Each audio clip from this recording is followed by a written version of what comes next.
안녕하세요. 애나의 다락방 라디오입니다.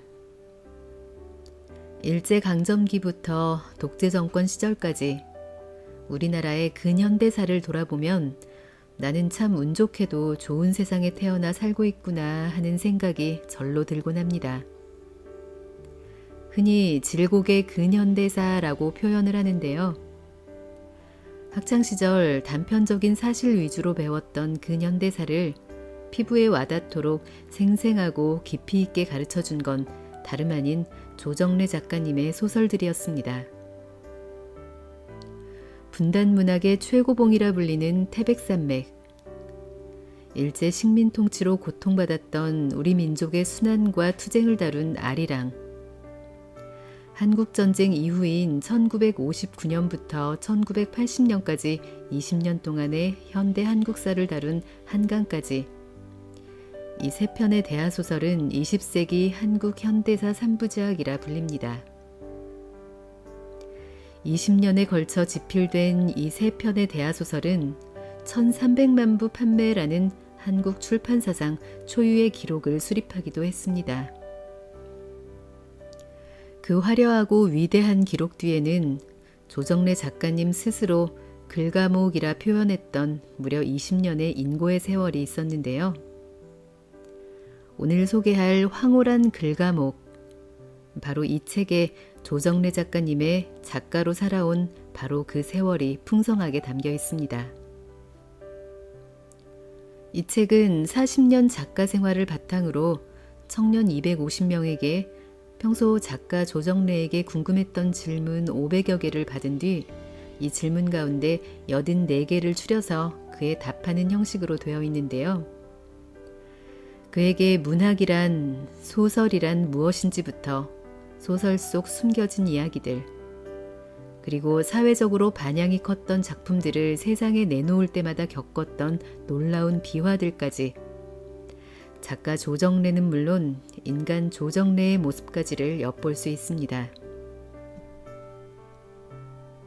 그중 몇 가지 질문과 답변을 두 번에 걸쳐 소개해 드리려고 하는데요.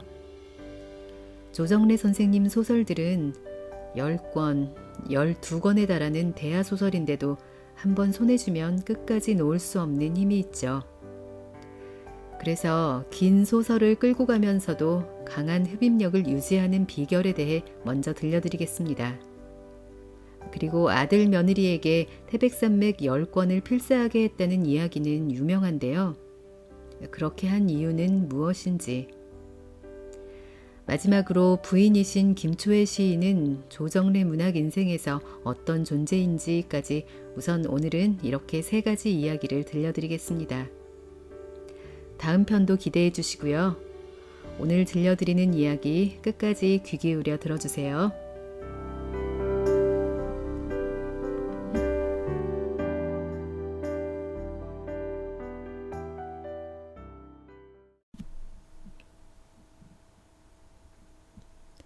질문.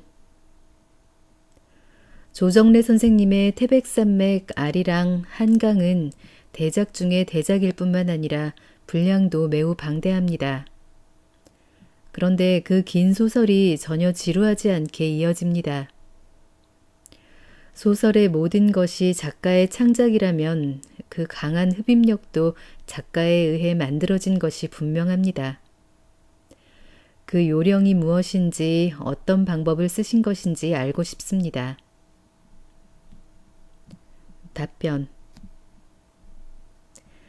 대하소설에 대해 정설처럼 되어 있는 한 가지 중론이 있습니다. 대하소설은 뒤로 갈수록 지루해진다. 이것은 치명적인 결함입니다. 소설은 읽히려고 쓴 것인데 지루해지고 재미없어지면 어떻게 되겠습니까? 독자는 가차없이 책을 덮어버립니다.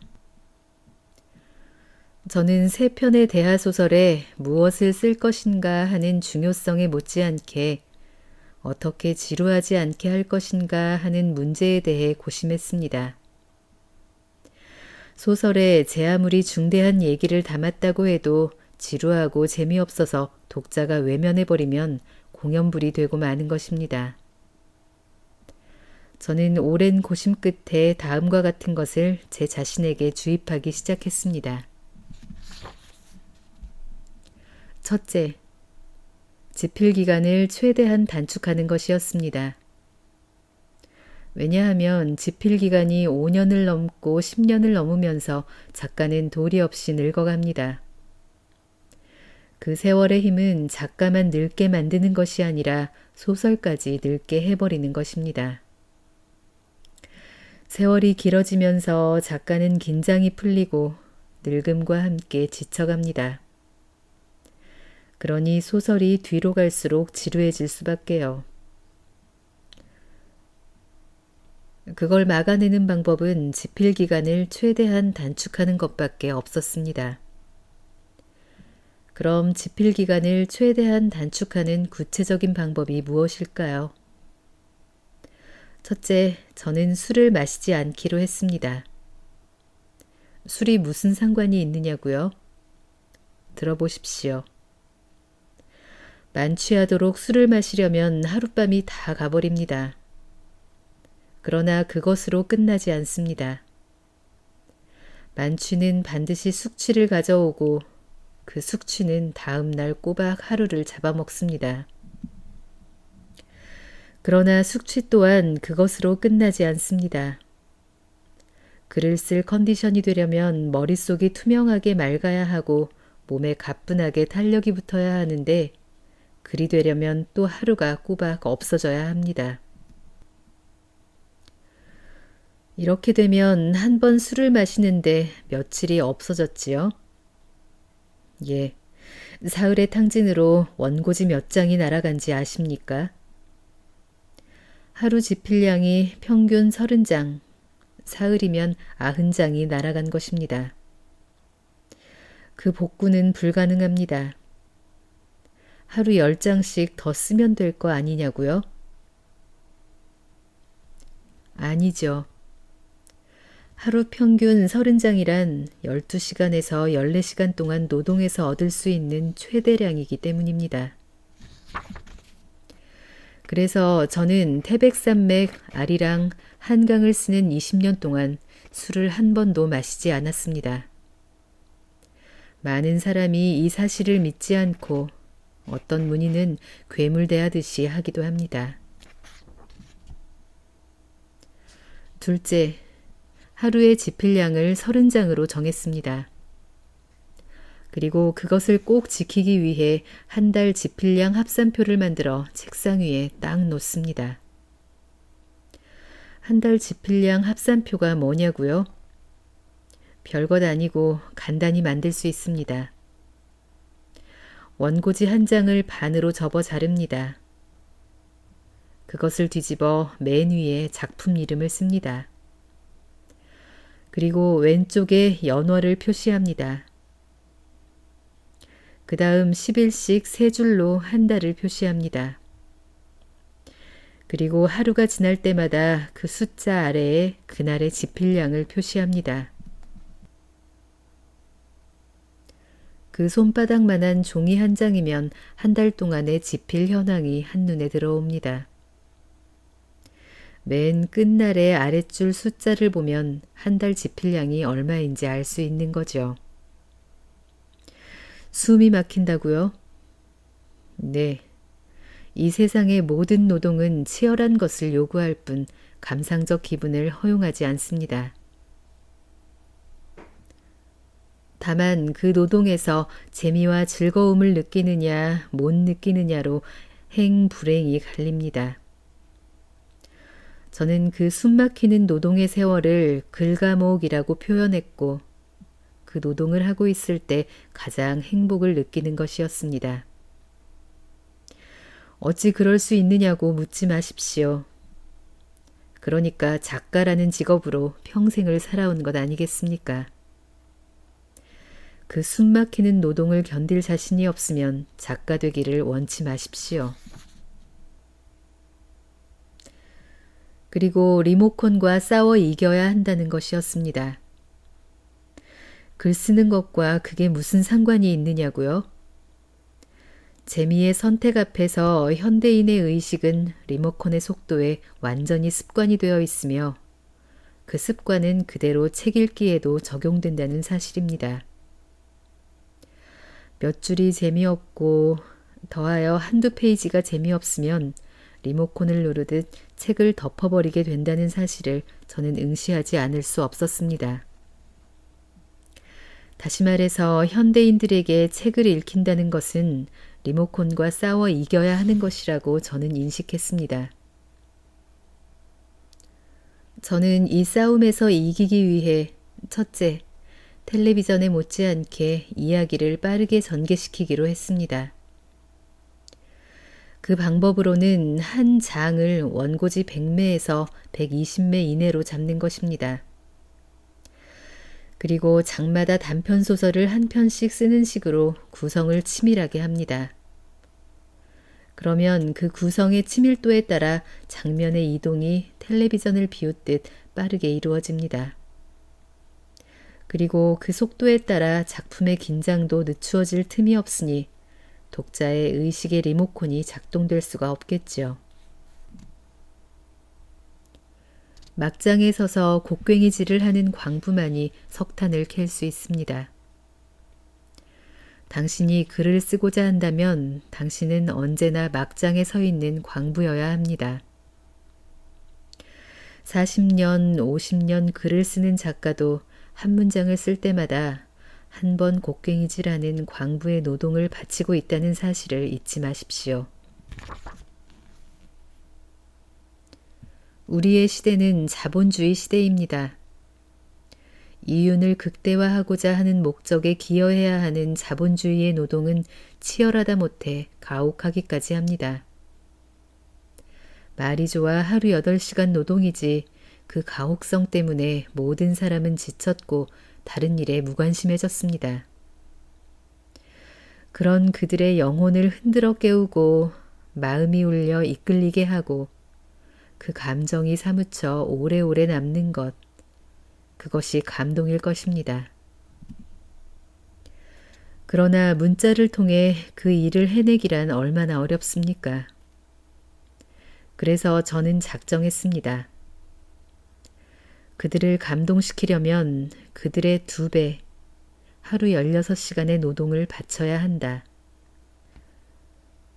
그래서 저는 20년 동안 글감옥에 갇혀 먹고 자고 쓰고가 연속되는 생활 속에서 정말 16시간의 노동을 다 하려고 최선을 다했습니다. 저는 저와의 약속을 지켜 제 자신을 이기고 싶었던 것입니다.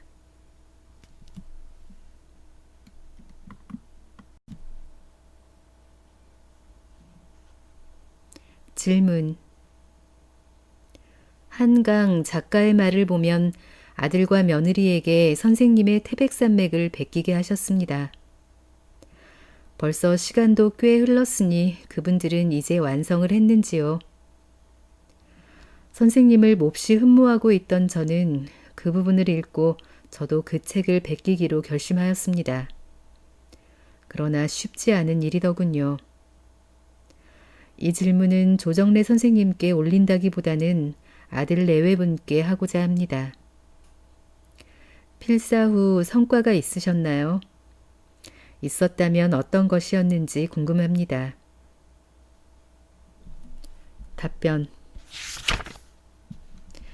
많은 독자가 왜 제가 아들만이 아니라 며느리한테까지 태백산맥을 베끼게 했는지 궁금해합니다. 그리고 그들이 정말 다 베꼈는지도 궁금해합니다. 그거 궁금할 것 없습니다. 제가 한 일의 어려움을 터득해 하려고 그랬을까요? 문장 공부를 시키려고 그랬을까요? 우리 역사를 철저하게 이해시키려고 그랬을까요? 세상살이의 복잡 다단함을 미리 체험케 하려고 그랬을까요? 그런 것들은 다 부차적인 것일 뿐입니다. 제 아들 친구들은 저의 처사에 대해 너무한다는 반응들을 보인 모양입니다. 아내가 슬쩍 흘리는 말을 들으면 저를 독재자로 매도하기도 하는 모양이었습니다. 그 친구들은 자기 아버지가 조정래가 아닌 것을 천복이라고 생각했을지도 모르죠. 아들의 불만을 대변하는 것인지 어쩐지 아내도 그걸 다 베끼게 하는 건 너무 심하지 않느냐는 느낌을 얼핏 보이기도 했습니다. 저는 그런 분위기에 단호하게 대처했습니다. 내가 아리랑하고 한강까지 베끼게 하지 않은 것을 고마워해야 해. 아내는 입을 다물어 버렸습니다. 제가 굳이 태백산맥을 베끼게 한 것은 한 가지 이유가 있습니다. 매일매일 성실하게 꾸준히 하는 노력이 얼마나 큰 성과를 이루는지 직접 체험케 하려는 것이었습니다. 여러분, 태백산맥 10권을 베끼는데 얼마나 걸릴까요? 같이 계산을 해봅시다. 1년 365일에서 일요일을 뺍니다. 그럼 300여일이 남습니다. 300일에 4년이면 1200일입니다. 무슨 뜻인지 아셨죠? 하루에 원고지 10매씩만 베끼면 4년이면 다 베낀다 그겁니다. 10매를 베끼는 데는 1시간쯤 걸립니다. 하루에 1시간의 노동을 바치는 것 얼마나 쉽습니까? 그러나 100명이 태백산맥 베끼기를 시작한다고 했을 때 4년 후에 몇 명이나 완성을 시킬 수 있을까요? 제 인생 경험으로 보아 10명이 되기 어렵지 않을까 싶습니다. 태백산맥 문학관에는 4벌의 태백산맥 원고가 쌓여 있습니다. 그 중에 하나가 독자 119명이 한 장씩 필사한 것입니다. 태백산맥 사랑 카페 회원인 그들은 제 아들과 며느리의 필사 소식을 듣고 자기들도 필사하겠다고 나섰습니다. 그러나 다 실패하게 되자 공동 대처에 나선 것입니다. 저는 태백산맥 베끼기를 통해서 아들과 며느리가 인생이란 스스로 한 발 한 발 걸어야 하는 천리길이란 것을 깨우쳐주고 싶었습니다. 인생이란 지치지 않는 줄기찬 노력이 피워내는 꽃이라는 것을 체득시키고 싶었습니다. 젊은이들이 제일 듣기 싫어하는 말이 성실하게 노력하라, 꾸준하게 노력하라는 말이라 합니다. 그래서 저는 그 말을 하지 않았습니다. 그 대신 태백산맥 베끼기를 택했습니다. 아들과 며느리가 베끼기를 다 끝냈을 때도 저는 아무 말도 하지 않았습니다. 그러나 그들이 매일매일 지치지 않고 미련하게 하는 노력이 얼마나 큰 성과를 나타내는지 절절히 깨달았으리라 믿습니다. 여러분께서도 그 실감을 하고 싶으시면 태백산맥 필사를 시작하십시오. 하루에 단 1시간 투자입니다. 질문. 남들이 공처가 라고 놀리면 아내 앞에만 서면 깜짝깜짝 놀라는 경처가 라고 스스로를 표현하신다고 알고 있습니다. 대학 시절엔 문학을 함께 공부한 동료이자 지금은 아내가 되신 김초혜 시인. 두 분은 오래도록 아름다운 사랑을 하고 계신데요. 조정래 선생님의 문학 인생의 아내는 어떤 전설인가요? 답변. 대학생 김초혜는 이미 문단에 등단한 시인이었습니다. 그리고 국문과로서는 전국 제일로 꼽혔던 동국대 국문과의 통합문학서클 동국문학회의 최초의 여학생 회장이었습니다. 물방울 무늬 플레어 스커트에 흰 하이힐, 긴 머리에 얼굴 하얀 그녀가 좁은 동대 캠퍼스에서 어떻게 보였겠습니까? 그런 그녀가 한갓 문청에 불과한 저의 연인은커녕 언감생심 눈길 한번 주기도 어려운 존재 아니었겠습니까? 이미 시인이 된 선배 남학생 몇 명이 호시탐탐 그녀를 노리는 요상스런 분위기이기도 했으니까요. 그러나 적이 많다고 고지점령이 안 되며 골키퍼가 있다고 공이 안 들어가는 거 보았습니까? 문학회 합평회 준비를 하면서 저는 그녀의 만년필을 빌렸고 빵을 사야만 돌려주겠다는 작전을 세워 마침내 말문을 트게 되었습니다. 일단 말문을 텄으니 어찌 됐겠습니까? 조정래표 말대포에 충청도에다 안동 김씨 집안 규수 하나 넋 빠지고 말았지요. 저는 일거에 그녀의 마음을 사로잡고 싶었습니다. 이건 모든 남성 동료의 본능이기도 한데다가 김초애를 노리는 자들 때문에 제 마음은 한층 더 바빴던 거지요. 그러나 제게는 땡전 한 입도 없었습니다. 그때 마침 저는 상 하나를 타게 되었습니다.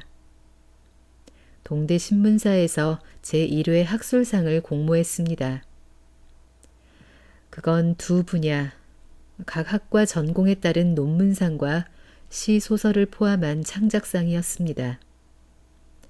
상금이 꽤 많았던 그 상은 학생들의 군침을 흘리게 만들었습니다. 제가 그 창작상을 받은 것입니다. 그 영향도 전혀 없지는 않았을 겁니다. 저는 김초애의 애인이 되었고 그 소문은 캠퍼스 안에 금방 퍼졌습니다. 멍해진 것은 김초애의 주위를 서성이던 몇몇 시인이었죠. 저는 졸업과 함께 사나이 자격을 다하기 위해 군대에 갔습니다.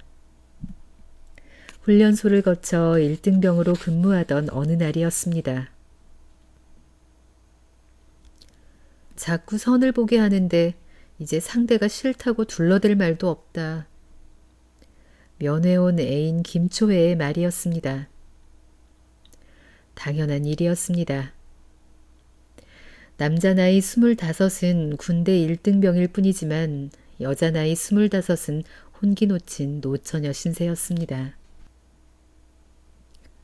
더 이상 억지 선을 보게 하여 애인을 곤궁하게 할 수는 없었습니다.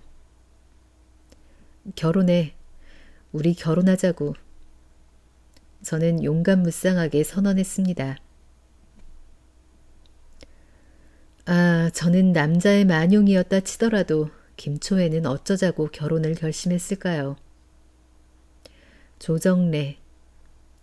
유산 한 푼 받을 것도 없는 가난뱅이 집안의 차남. 언제 작가라도 될 것인지 아무런 기약이 없는 사내.